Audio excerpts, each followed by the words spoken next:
Bem, e nós estamos recebendo como nosso convidado o deputado Wilson Santos, do PSDB. Deputado, seja bem-vindo mais uma vez aqui comigo. Muito obrigado pela sua participação, viu? Eu agradeço. O senhor participou ontem desta apresentação. Ficou satisfeito com a explanação e os números apresentados, o relatório apresentado pelo secretário Gilberto Figueiredo da Saúde, deputado Wilson? Belino, eu participei e não gostei. Porque o governo tem falado muito sobre a área da saúde. E tem mentido muito. E ontem o secretário... Mentira é uma palavra, uma expressão muito forte, deputado. Então eu vou repetir. Tem mentido muito também na área da saúde. E ontem o secretário Gilberto, que acabou de conceder essa entrevista, por obrigação da Lei de Responsabilidade Fiscal, compareceu à Assembleia e apresentou um documento oficial da Secretaria Estadual de Saúde. E no documento, qual é a primeira bomba que eu localizei? A obrigação do governo do Estado é investir 12% na saúde de Mato Grosso. E eu estou vendo muita conversa, muita entrevista, papapá, parapapá, caixa de fósforo, estava aguardando o secretário ir à Assembleia e levar o documento oficial. E finalmente ontem, no dia 9 de julho, Corbelino, ele levou o documento oficial. Primeira informação bombástica: o governo Mauro Mendes não investiu o dinheiro que a lei obriga para investir na saúde. Esse é um documento que o secretário levou. Quanto foram investidos até agora? Era para investir 12%, investiu apenas 8,3%. Ele deixou de investir 134 milhões de reais na saúde nos primeiros 4 meses. Segundo, essa é a primeira. Segundo, o governo diminuiu mais de 500 mil procedimentos nos primeiros 4 meses. Documento oficial, que eu, se você me permitir, eu vou passar para você hoje na parte da tarde, posso te passar, documento oficial da Secretaria de Estado de Saúde. O governo Mauro Mendes Ferreira diminuiu mais de 500 mil procedimentos na área da saúde só de janeiro até abril. O governo Mauro Mendes colocou apenas novos 10 leitos de UTI. Apenas 10 leitos de UTI. Mas então, pelo que nós ouvimos, deputado Wilson Santos, o próprio secretário Gilberto Figueiredo disse que muitos outros investimentos não foram feitos em virtude, obviamente, da falta de recursos. Assumiu o Estado numa situação deplorável, principalmente na área da saúde, e eles vêm, na medida do possível, nesses primeiros meses, tentando reconstruir isso daí. Também não é verdade. Também não é verdade essa fala. Primeiro, o governo baixou um decreto de calamidade financeira, eu, inclusive votei a favor, estava começando o governo, dar um voto de confiança, era o início, votei a favor. Mas agora não voto mais. Por quê? Porque esse decreto de calamidade financeira, ele foi levado a Brasília. E lá a Secretaria do Tesouro Nacional, o Ministério da Economia, não reconheceu calamidade financeira em Mato Grosso. Depois, esse mesmo decreto foi levado à Advocacia Geral da União, que também não reconheceu calamidade financeira nenhuma em Mato Grosso. Depois, esse decreto caiu na mão da Procuradora-Geral de Justiça do Brasil, a doutora Raquel Dodge, a temida Raquel Dodge. Também não reconheceu o decreto do governador Mauro Mendes Ferreira. E depois, numa decisão da ministra Rosa Weber, tá, dentro da decisão, ela diz também que não reconhece o decreto de calamidade financeira, porque não há calamidade financeira em Mato Grosso. E não há por quê? Porque o Tesouro Nacional sabe mais do que qualquer um de nós da movimentação financeira em Mato Grosso. Ele sabe que o ICMS em Mato Grosso só está crescendo. A arrecadação do ICMS aqui em Mato Grosso é maior do que no ano passado, neste mesmo período. E além disso, o governador Mauro Ferreira já colocou um aumento no início do ano do FETAB. Esse aumento vai dar mais de 600 milhões de reais novos. Então, não é verdade que há calamidade financeira em Mato Grosso, tanto não é verdade que ele aumentou o número de cargos políticos de DGAs. Hoje, a gestão do Mauro Ferreira tem mais cargos políticos, tem mais DGAs do que tinha em dezembro do ano passado, porque ele aumentou 45, ele manteve todos os DGAs da gestão passada, exceto 8 DGA 1, e ele criou 53 novos DGAs 6 Então, se você subtrair, Corbelino, 53 novos criados, menos 8 extintos, tem 45 DGAs a mais do que tinha em dezembro. Falando em economia, aproveitando já que o senhor entrou nesse assunto também, da atual situação do estado de Mato Grosso, o senhor tem sido muito crítico com relação à proposta apresentada pelo governo do estado de Mato Grosso com relação à questão dos incentivos fiscais, né? O governador Mauro Mendes tem dito que precisa acabar com alguns privilégios. Existem alguns setores, algumas empresas isoladamente privilegiadas aqui no estado de Mato Grosso, obtendo aí lucros assim faraônicos, gigantescos, e que isso obviamente afeta diretamente a economia e o caixa do estado.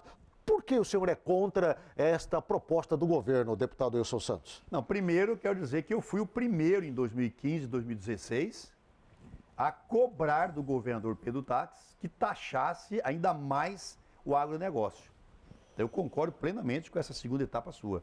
Tem muita gente ficando riquíssima em Mato Grosso e tem muita gente pobre que hoje, agora, 12 e 20, não tem comida para pôr na mesa dos seus filhos. Então eu defendo uma reforma tributária justa, que possa tributar com coragem, como eu fiz, coloquei outdoor na rua, pus a cara na rua. Não fiz como o governador Mauro está fazendo. Ele aproveitou um outro projeto e enfiou um submarino, como se fosse um baguncinha. Ele pegou e colocou alguma coisa ali, você compra um baguncinha achando que é só o pão, mortandela, bacon, salsicha, maionese. Não, ele enfiou um submarino aqui, que é uma reforma tributária.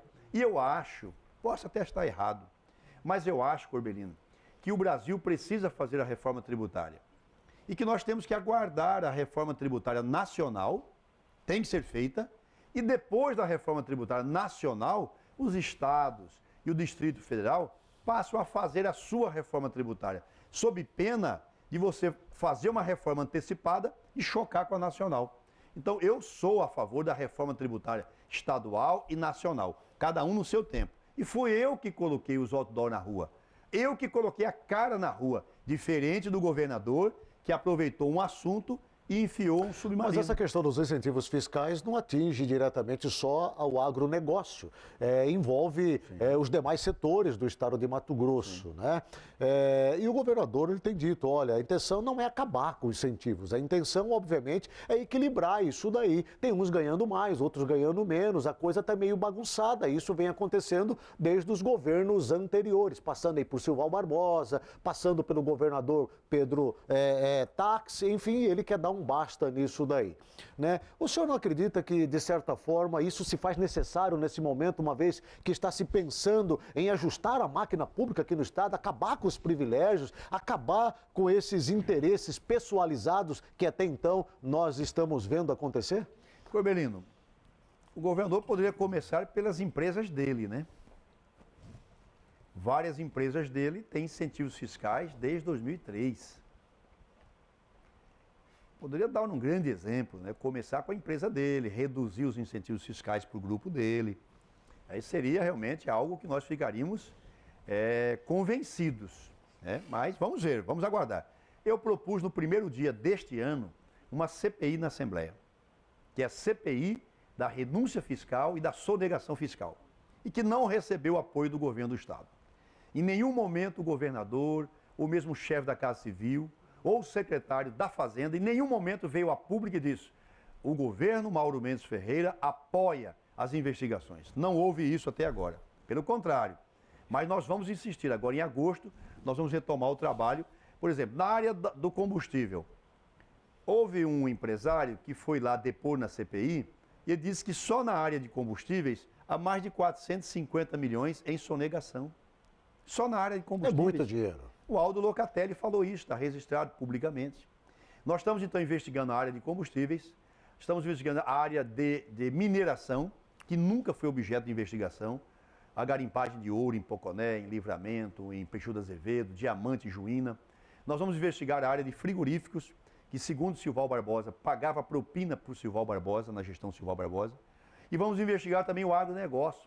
Então, aquilo que nós entendemos que não é justo, nós temos a coragem de denunciar. Agora, o que eu defendo é que o governo Mauro Mendes tem que aguardar a reforma tributária federal. Para depois tratar dessa questão dos incentivos fiscais. Porque vem tributos federais sendo convalidados, reajustados, para depois tratar. Pode ser tudo isso no segundo semestre.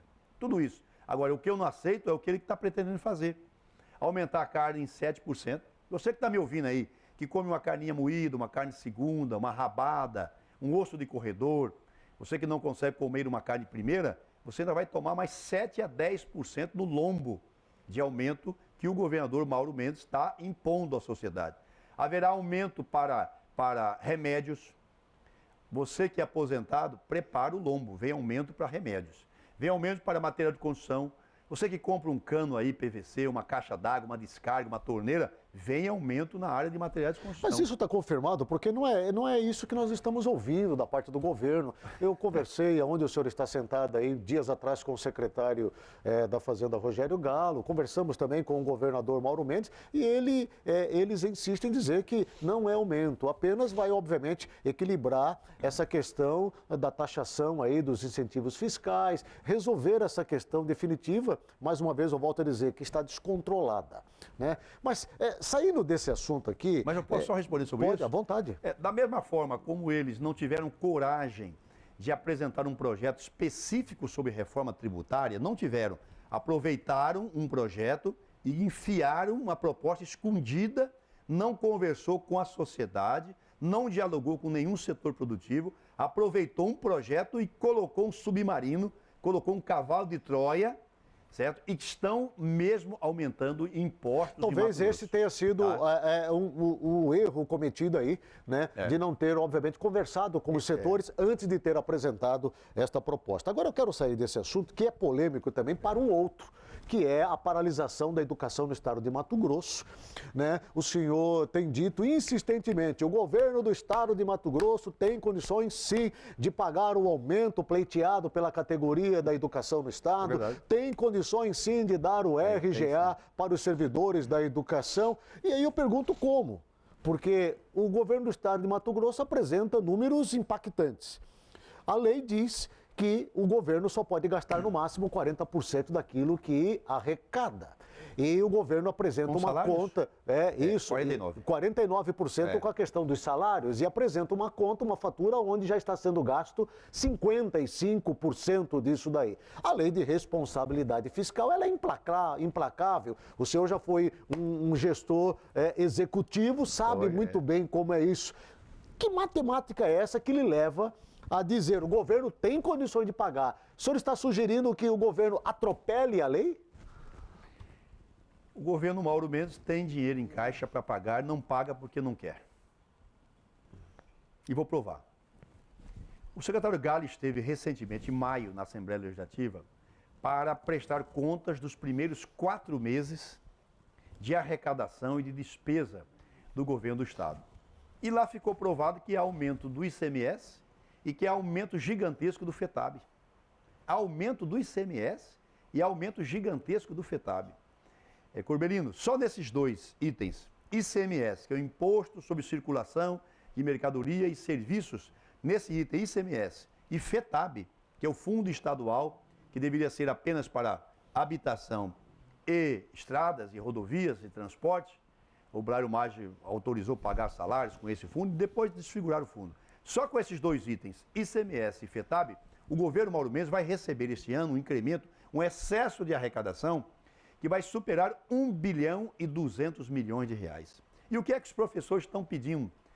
A Lei 510, que dá 128 milhões, segundo o Sintep. Quer dizer, o governo vai arrecadar mais de 1 bilhão e 200 de excesso de arrecadação e eles querem 10%. E ontem o presidente Valdeir Pereira confirmou para mim, junto com o Henrique, o professor Orlando, com todo mundo, que os professores, os profissionais de educação aceitam parcelar esses 7,69 em 10 parcelas de 0,77, para não pesar para o governo. A folha de pagamento hoje da educação, dentro do orçamento bilionário que tem, né, já absorve 95% desse orçamento.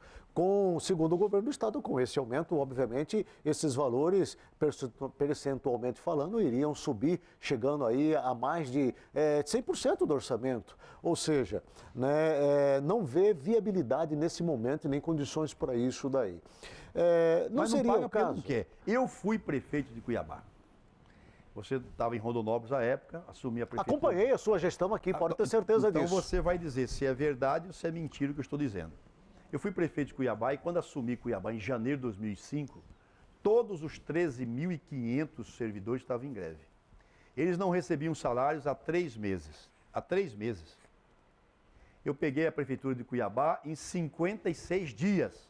É só pegar os jornais, os sites do dia 27, 28 de fevereiro de 2005 e você vai confirmar. Eu peguei Cuiabá com 3 salários atrasados. Não era RGA, não. Não era RGA, parte de 13º. Eu peguei 3 salários integrais cheios. Em menos de 60 dias eu coloquei em ordem. É verdade? Como é que o Mauro que pegou a RGAzinha aí, os caras querem 7% e não pode pagar? Eu paguei 300% de atraso. Nunca mais atrasou, dobrei depois salário de professor, entreguei um computador para cada professor da rede pública de Cuiabá que estava em sala de aula, não paga porque não quer, está havendo aumento de arrecadação. Eu preciso, até por uma questão de justiça, que o senhor fez parte da administração do governo Pedro Táxi. Sim, fiz parte. Né? Sim. E o governador Pedro Táxi também assumiu uma postura de dureza, dizendo, olha, não tem como pagar também não. Não, mas né? pagou. E o senhor, naquele momento, defendeu o governador Pedro Táxi veementemente, entendeu? Dizendo, olha, o governo do estado não tem como pagar. E agora o senhor está dizendo, tem como pagar. Eu quero primeiro agradecer a você, porque você de uma elegância que poucos profissionais da imprensa têm. Você consegue tratar de assuntos áridos, agudos e apimentados, de uma maneira elegante, que não ofende. Eu quero agradecer a forma como você colocou isso, porque se você não colocasse, eu ia tratar desse assunto. Então, eu quero dizer o seguinte, primeiro, eu não era o governador do estado, até tentei ser. Mas apoiava ele. Perdi a eleição para o Silval Barbosa. Apoiou e muito. Aliás, isso foi um para-choque do governador Pedro Táxi. Eu avisei muito a sociedade, não votem no Silval, não votem. Mas a população ficou magoada, porque eu vinha fazendo um bom governo em Cuiabá e ela não queria que eu deixasse a prefeitura. Não queria perder o bom prefeito. Acabei, errei, foi o maior erro político meu. Eu tô achando que eu vou ter que trazer o senhor aqui numa outra ocasião para nós falarmos sobre as eleições municipais de 2020, porque o senhor está começando a passar a impressão de que pode ser um candidato para disputar não serei. contra... Eu já fiz isso, não serei, mas Covelino, quer só dizer, eu não fui governador, tentei já estourou, ser, deputado Wilson. Mas só dizer o seguinte, o Pedro Táxi teve um monte de defeito, também a cabeça dura, não ouvia muito, mas o Pedro Táxi pagou 100% daquilo que os professores hoje querem que o Mauro Ferreira pague. Ele pagou 100% da lei complementar 510, pagou em 2015, pagou em 2016, pagou em 2017. A briga era pelo RGA. Nós vamos voltar a falar sobre isso. Hoje os professores até deixam o RGA para uma segunda etapa. Eles querem aquilo que o táxi pagou certinho, a lei 510. Conversamos essa tarde com o polêmico e querido deputado Wilson Santos, assim né? É muito pouco mas tempo. Deixou claro aqui que pode ser candidato novamente à disputa ao Palácio Alencastro. Um abraço para você, querido. Muito obrigado. Parabéns pelo programa. Pela sua participação mais uma vez aqui, viu? Obrigado.